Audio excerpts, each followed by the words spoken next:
Hi. Another thing to look at before the final assessment, I'm going to go over test 2 with you real quick. May not go over every single question, but these are the major things I want you to know. I want you to know everything, frankly, but these are the major things I would like you to know in that area. In comparison to previous years, when the company's volume of business goes up, what would happen to your variable costs? They go up as well. Think about this. Your variable costs are those costs that go up and down based on the volume of business you do. So if it's a variable cost and your volume goes up, your variable cost is going to go up as well. The point here is you have to be able to identify your variable costs to know whether or not they should be going up. Another thing, they should not, meaning those variable costs should not go up at a rate faster than your revenue. If your revenue is going up at 10%, but associated variable cost is going up at 12, what's going on there? I don't want my costs to go up faster than my revenue. It means I'm being inefficient. And then my fixed costs, in this case, remain unchanged. Variable costs go up and down associated with the volume of business. Fixed costs remain the same. They are not affected by volume of business. Here's a matching piece. It's just which is a variable cost, which is a fixed cost, which is sometimes variable or fixed, depending on it. So you would need to know a series of those. Just understand the difference between a fixed cost and a variable cost and be able to identify it and know how it behaves. Why might a restaurant treat utilities as a fixed cost, but a hotel might treat it as a variable? It depends on if something is going to be treated as a fixed or a variable. It's based solely on the idea of how much that firm or organization can control that cost, or how much volume of business is going to affect that cost. Let's take a look at utilities in a restaurant. The restaurant is either certainly sort of either on or off, right? If it's open, it's going to use a certain amount of utility. If it's very busy or not very busy, the amount of utilities that are used is not a significant difference.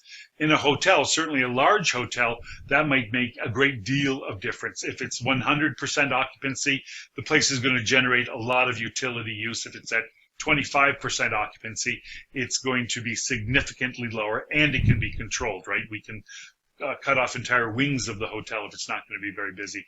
So with a larger property, a larger space, we may treat utilities as a variable cost simply because they're more controllable, and volume would affect them more than the other. Think about it. A step cost is nearly always fixed, right? We are putting in a new fixed cost that we have to deal with from this point forward. Know that a step cost is a cost that affects the company's profit a great deal when we first implement it, right? It's during a time of growth. It is another enormous piece of machinery that we have to buy. Or maybe we have to move the firm to a larger space, so rent goes up significantly all at once. We do it in anticipation of growth. We know we're not at our maximum growth, but in order to get there, we've got to, say, rent that larger space, right? This is all great, except while I'm waiting for that growth, that new fixed cost is eating up a great deal of my profit. Whereas just before, that fixed cost didn't exist. So just before a step cost, I'm usually making a nice, healthy profit.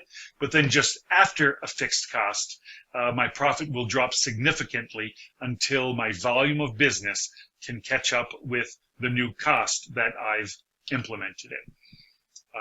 And this is exactly what the next question is about. Step costs are about the company's long-term growth. In the short term, I have to accept less profit while I continue to grow. Same thing again, right?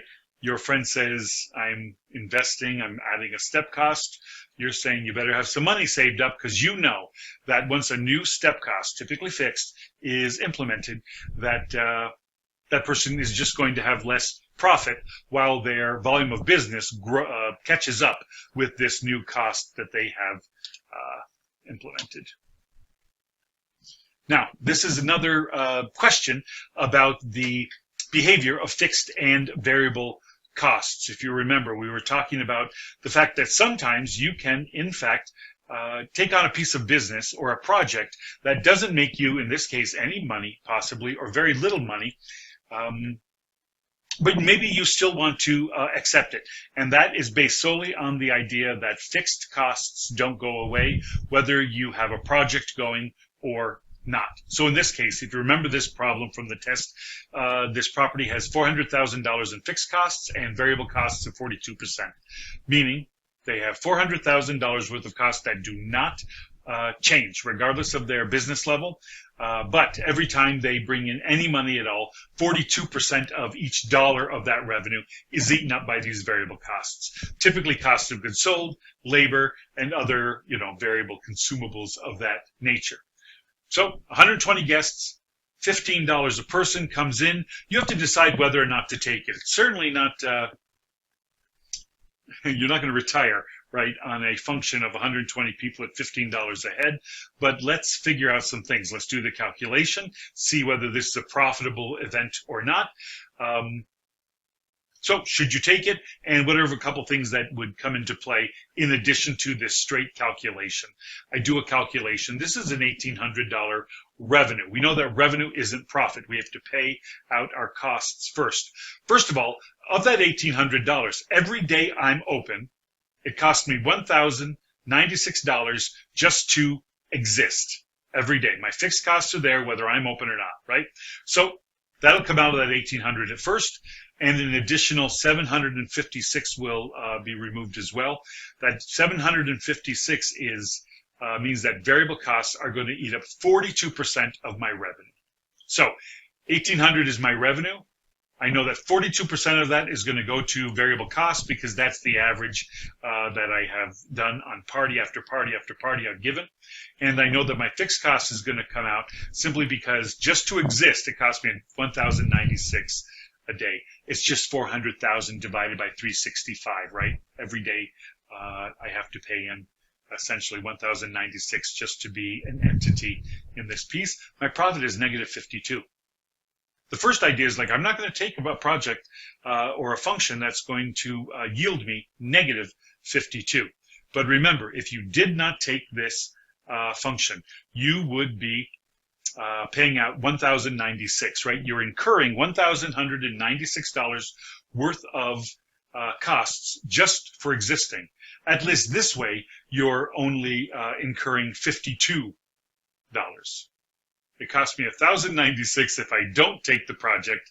It costs me only $52 if I do take the project. And think about it. A lot of people get paid, which is good, right? My staff has another day of pay. I have some people that I have served that might turn into repeat business. If they are a charity or a high-profile group, that's good for my reputation as well, public relations. There are a number of reasons besides straight calculation that gives me the idea that I should take this. If the revenue I'm getting covers all my variable costs and eats into my fixed costs even a little bit, I'm better off than just taking the fixed costs alone because they're going to be higher. Think about that. And then we talked about the idea of predicting future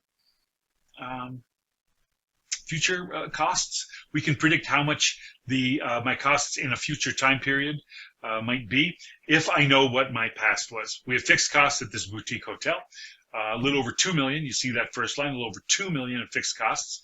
And in the prior year, I had $968,000 in variable costs. And during that prior year, I had 14,716 people stay with us at the boutique hotel. So therefore, my total variable cost per guest is $66. That is simply the number of guests, 14,716, divided into my 968,000 total variable cost. So think of it the other way. 968,000, my total variable cost, divided by my number of guests, 14,716. That says that each guest cost me $66 in variable costs. Laundry detergent, cleaning supplies, housekeeping labor, those things that go up and down based on the volume of business at the boutique hotel. No food and beverage. This is just the rooms variable costs. So if I know all this, and I'm predicting that next year I'm going to have 21,050 guests, I can predict that, right? Because look at that. I know my fixed costs aren't going to change. So I know I'm going to pay my fixed costs next year, and I know that it costs me about $66 every time I have a guest because I made that calculation from the prior year. So I can predict next year I have to pay out those $968,000 because fixed costs do not change, plus $66 times 21,050. Those two numbers together, that's pretty much what I'm going to expect to incur next year. Now I can plan ahead, right? Make sure I have enough cash flow and everything because I know how much I'm going to be incurring cost-wise the following year. This one, look, I have a whole video on YouTube that I have a connection to, or that you have a connection to, that talks about cost, volume, profit. So go watch that. I'm not going to do it for you twice because you'll see it here. In fact, you can write down these numbers and use this as an example to work from once you're watching that cost, volume, profit video as well.